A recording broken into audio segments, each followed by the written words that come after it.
in conversation with Abhishek Rastogi, one of the finest lawyers of our times in India. You're seeking his view on RoDTeP scheme. RoDTeP scheme is posing a lot of challenges. So what is the objective of this scheme, sir?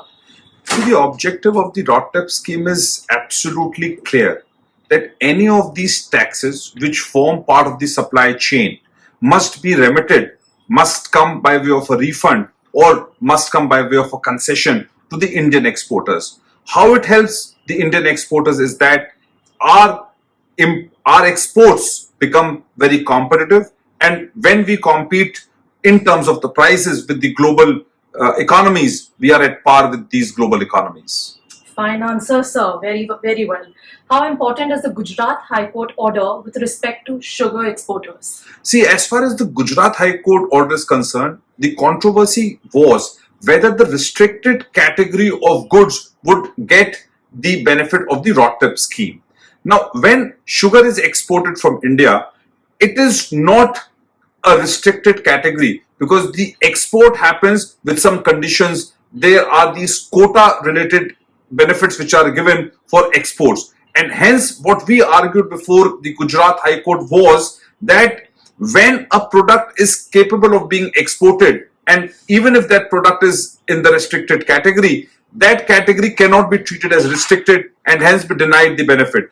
That category is a restricted category, but with conditions the exports are happening, and hence the remission of duties benefit must be given to such exports. Fine point you make there, sir. But would you want to highlight a little more on the technical aspects of the same? See, as far as the technical aspects are concerned, if you see the foreign trade policy or the categorization of exports, there are three categories: the freely exported, the prohibited goods, or this restricted category. But if we see even the definition of prohibited goods also exclude those goods which are prohibited but can be exported when these conditions are met. And hence, the argument before the Honorable Gujarat High Court was like this, that the definition of restricted categories is not there in either the foreign trade policy or the customs provision. And hence, this must be compared with the prohibited goods, and hence the benefits of RoDTeP scheme must be given in such cases. Fair point.